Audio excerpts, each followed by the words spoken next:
after all this time, an incredible lack of services for people, particularly adults with ASD in Ontario. And so ASO just does our best with very limited resources to fill the service gaps and help how we can.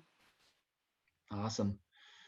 So I was wondering if you can explain the support services and even some support systems that the ASO provides for families, like for example, the Action Line, Peers Connection, and some others that are in the works. Sure thing. Yep. So one of our most important services, I think, is what we call our action line.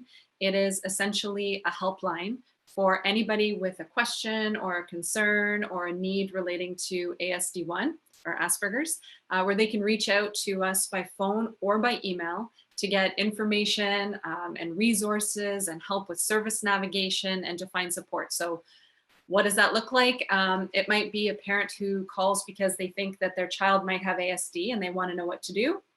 It might be an adult with ASD who isn't sure whether or not they should disclose their diagnosis to their employer, or how to, ask for an accommodation at work, as an example. Or it might even be a teacher who has a student with ASD in their classroom and they want to find out ways that they can better support their students' needs in the class. So whatever the need, people call us and we do our very best to help them however we can. So that's, I think, a really valuable, really important service.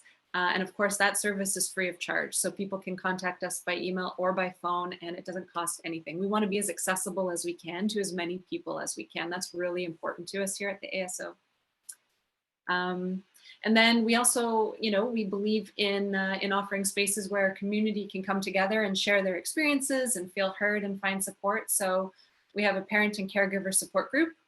It meets virtually now on the last Tuesday of every month from 7:30 to 9.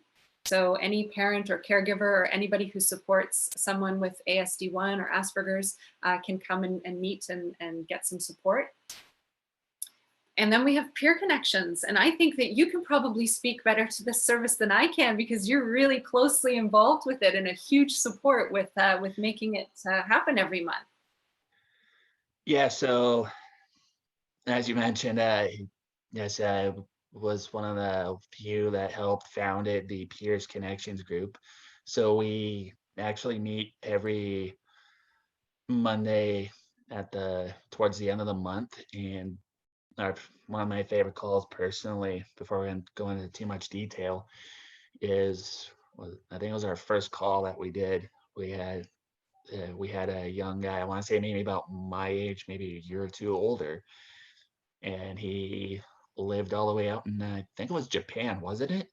It was, yes.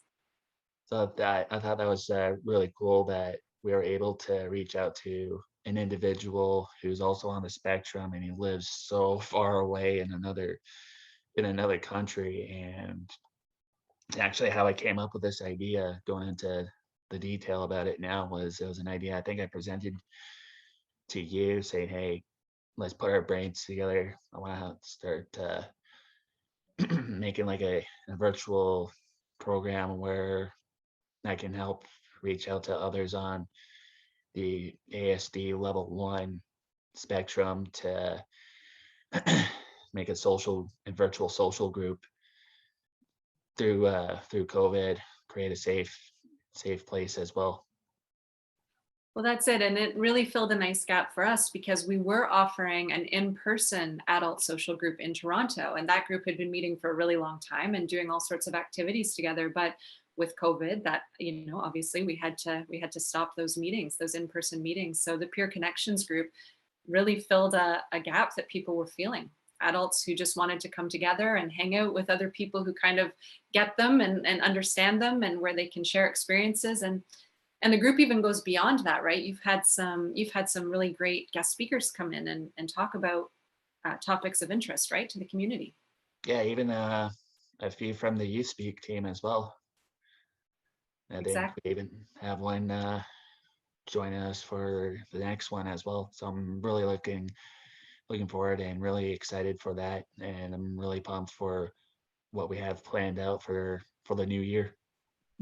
Yeah, it's really exciting. And, ASO always offers a variety of different activities. We have an upcoming webinar in November, actually, with panelists from ASO and Microsoft, who are going to be talking about autism in the workplace. So they'll be covering topics like disclosure in the workplace and how you can be an ally to colleagues with ASD, and, what employers can do to attract talent in the ASD community and provide needed support to them. So we're always exploring new services and new events and new activities. Really, the potential is limitless. So when people or businesses donate to ASO and support us financially, it means that we're able to fund more programming like what we've been talking about just now. That's awesome. And yeah, I still consider the Peers Connection to be almost like my baby program almost. That's it, exactly. And it's been so successful, which is great, right? It shows, it's just evidence that this is something that people needed and wanted. So we're Hmm. really happy to be able to provide it to them with your support. Hmm. If you want to hear more stories, don't forget to subscribe, comment, and like. To support more youth by youth led projects, visit us at youthspeak.ca, where you can donate and spread youth mental health awareness. YouthSpeak Performance Charity. Speak, inspire, change.